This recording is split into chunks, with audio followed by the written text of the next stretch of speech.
आज मैं आपको गुरु के बारे में बताने वाला हूँ कि गुरु है क्या और क्या होता है। तो आइए शुरुआत करते हैं। गुरु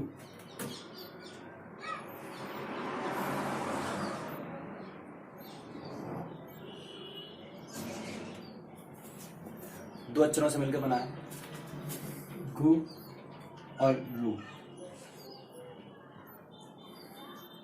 गु का अर्थ है अंधकार और रू का अर्थ है मिटाने वाला। गु का अर्थ है अंधकार और रू का अर्थ है मिटाने वाला। तो इसका अर्थ हुआ वो जो अंधकार को मिटाता है उसे हम गुरु कहते हैं। वो जो अंधकार को मिटाता है उसे हम गुरु कहते हैं। तो ये अवधारणा हमारे ऋषियों को कहां से आई होगी? अंधकार को मिटाने वाला गुरु। तो उन्होंने कुछ ना कुछ तो देखा होगा जिसकी वजह से उनके पास ये अवधारणा बनी हुई थी। हर एक शब्द और हर एक विज्ञान का कहीं ना कोई तथ्य होता है, कोई साक्षी होता है जिसको देखकर हम समझते हैं कि आखिर ये है क्या। तो स्कंद पुराण के अंतर्गत गुरु गीता नाम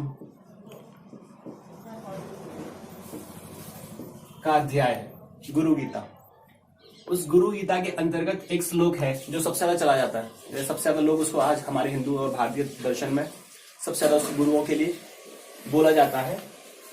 तो उस श्लोक की भी चर्चा करेंगे हम। तो वो श्लोक है, गुरुर ब्रह्मा गुरुर विष्णु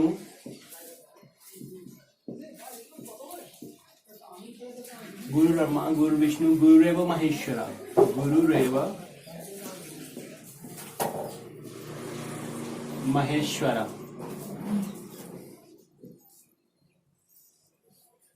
ठीक है, तो पहले तो अपन गुरु को देखते हैं कि जो गुरु की अवधारणा कहां से आई। तो गुरु आया है किसी ऐसी चीज को देख के जो अंधकार को मिटाता हो। तो अंधकार को कौन मिटाता है? सूरज। ठीक है, अंधकार को मिटाने वाला है सूरज। तो गुरु कौन हो गया? सूरज। अब समझते हैं, गुरु ब्रह्मा गुरु विष्णु गुरुरेव महेश्वर।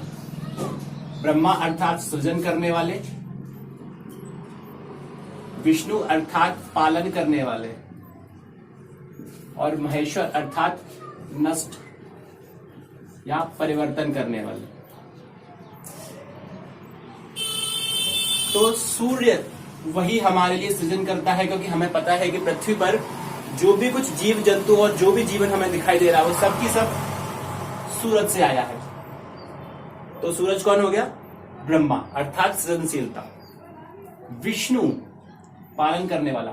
हम जो भी कुछ भोजन खाद्य पदार्थ खाते हैं जिसकी वजह से हम जीवित हैं, सभी जीवित प्राणी जीवित हैं, फिर वो पेड़ पौधे हों या फिर हम जीव जानवर हों, जंतु हों, वो सभी सूरज की रोशनी से, प्रकाश से अपना भोजन बनाते हैं और हम खाते हैं। तो विष्णु शक्ति जो हो गई वो भी पालन करने वाली जो शक्ति है वो भी सूर्य के थ्रू आई है हमारे पास। नष्ट करने वाले, परिवर्तन करने वाले अर्थात काल अर्थात समय। तो समय जो है पृथ्वी पर शुरुआत से लेकर आदि से लेकर अनंत तक, अनंत अर्थात अंत तक, कि जब हम शुरू हुए हैं वो भी हम सूरज से हुए हैं और जब अंत होगा तब भी हम सूरज से ही होंगे। तो सूरज ही हमारा काल है, परिवर्तन है, महाकाल है। तो इस श्लोक में ऋषि बता रहे हैं, बिल्कुल साफ साफ बता रहे हैं कि गुरु ब्रह्मा गुरु विष्णु गुरुरेव महेश्वरा, अर्थात गुरु ही ये तीनों, गुरु के ही ये तीन शक्तियां हैं, तीन रूप हैं। इसी को हम त्रिदेव कहते हैं, इसी को हम त्रिगुणात्मक प्रकृति भी कहते हैं। त्रिगुणात्मक प्रकृति, तीन गुणों वाली। ठीक है, इसके बाद अगली लाइन, इसी श्लोक की अगली लाइन में और भी क्लियर हो जाएगा। गुरु ब्रह्मा गुरु विष्णु गुरुरेव महेश्वरा गुरुर साक्षात परम ब्रह्म, गुरुर साक्षात पर ब्रह्म, तस्मै श्री गुरुवे नमः। वही साक्षात पर ब्रह्म है। परम ब्रह्म अर्थात जिसमें से सब निकले हैं और जिसमें सब मिल जाएंगे वापस। पर ब्रह्म को आप शिव जी की शिव पुराण या शिवत्व के अनुसार महाकाल भी कह सकते हैं। तो गुरु साक्षात पर ब्रह्म तस्मै श्री गुरुवे नमः, अर्थात वही गुरु साक्षात पर ब्रह्म है, महाकाल है, आदि अनंत है, उस गुरु को हम नमन करते हैं, तस्मै श्री गुरुवे नमः। तो ये 2 श्लोकों में सीधा बता रहे हैं। अब ये तो हुआ इस श्लोक में, जो गुरु श्लोक है इसके अंदर अभी तो ये रूपों के बारे में बताया कि त्रिगुण रूप जो है उनके, उसके बारे में बताया इस लाइन में, इस पंक्ति में। अब इसके बाद हम इसी श्लोक की और आगे की जो लाइन्स है उन पर एक बार चर्चा करते हैं। उसमें तो पूरा साक्षात रूप के बारे में ही बताया है, क्योंकि अभी आप सब सोच रहे होंगे कि ये तो मैंने बस अपने हिसाब से एक थ्योरी लगा दी है कि गुरु ही सूर्य है और सूर्य ही ब्रह्मा विष्णु महेश है ना। अब इसी श्लोक की अगली लाइन में आते हैं हम। अखंड मंडलाकारम, अब आगे इसी श्लोक की अगली लाइन, अखंड मंडलाकारम व्याप्तम येन चराचरम।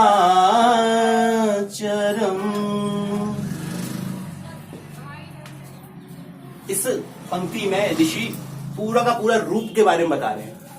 अखंड मंडलाकारम, अखंड मतलब जिसका कोई खंड नहीं है या टूटा हुआ नहीं है, और मंडल आकार का है। अखंड मंडलाकारम व्याप्तम येन चराचरम, व्याप्तम अर्थात सब जगह व्याप्त है, पूरे चराचर में व्याप्त है। अखंड मंडल आकार का है और पूरे चराचर में व्याप्त है। तो प्रकाश के रूप में सूर्य पूरे चराचर में, हमारे पूरे जगत में, पूरी पृथ्वी पर व्याप्त है। तो अखंड मंडलाकारम व्याप्तम येन चराचरम, अगली पंक्ति से तो और भी अच्छा समझ में आ जाएगा। अखंड मंडलाकारम व्याप्तम येन चराचरम तत्पदम दर्शितम येन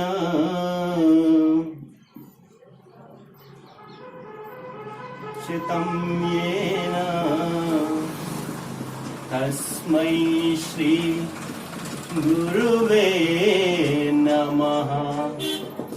ठीक है, तो तत्पदम दर्शितम येन, तत्पदम दर्शितम येन तस्मै श्री गुरुवे नमः, अर्थात तत्पदम उनके पदों से हमें, उनके पदों से हमें ये सब कुछ चराचर दिखाई देता है। दर्शितम दर्शन होता है, दिखाई देता है, प्रकाश की वजह से हम पूरी पृथ्वी को देख पाते हैं, पूरे चराचर ब्रह्मांड को देख पाते हैं।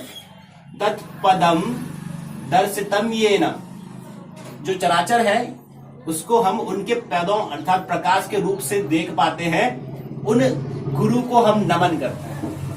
तत्पदम दर्शितम येन तस्मै श्री गुरुवे नमः। तो यही हमारे ऋषि स्कंद पुराण के गुरु गीता के भाग में इस श्लोक के द्वारा बता रहे हैं कि गुरु आखिर है कौन। गुरु ही परम शक्ति है, गुरु ही परम देव है, गुरु ही त्रिदेव है, और गुरु ही ब्रह्मा विष्णु महेश है, गुरु ही त्रिगुणात्मक प्रकृति के रूप है, और गुरु ही अखंड मंडल आकार के हैं, पूरे चराचर में व्याप्त हैं, जिनकी वजह से या जिनके प्रकाश से, जिनके पैरों के निशान से हम पूरे इस चराचर को देख पाते हैं, अनुभव कर पाते हैं, उन गुरुओं को हम नमन करते हैं। तो वो गुरु कौन है? वो है सूर्य। तो इसको थोड़ा सा और आगे जल्दी से समझते हैं।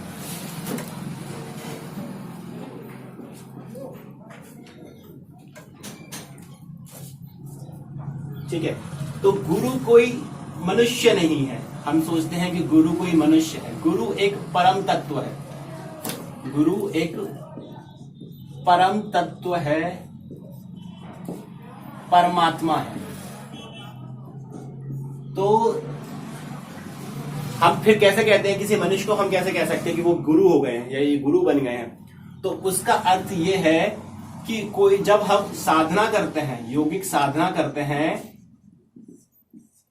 अर्थात परमात्मा की साधना करते हैं, तो जब एक साधक, एक योगी अपनी आत्मा को खोज लेता है, अपनी आत्मा को खोज के उसे परमात्मा में विलीन कर देता है या परमात्मा में योग करा देता है,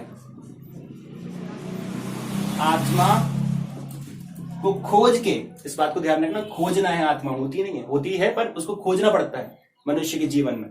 तो आत्मा को खोजने के बाद जब हम उसे परमात्मा में मिला देते हैं, विलय कर देते हैं, योग करा देते हैं, योग, यही योग है और यही समाधि है। इसी को तो वो व्यक्ति ही, वो मनुष्य ही, वो योगी ही परमात्मा स्वयं बन जाता है। तो इस तरीके से एक गुरु बन जाता है। तो आशा है कि आपको ये आज की बात अच्छे से समझ में आई होगी, गुरु है कौन और क्या होता है। अगले वीडियो में हम चर्चा करेंगे कि धर्म क्या है, वो मंदिर और मूर्तियों का रहस्य क्या है और ध्यान आखिर में होता क्या है। धन्यवाद।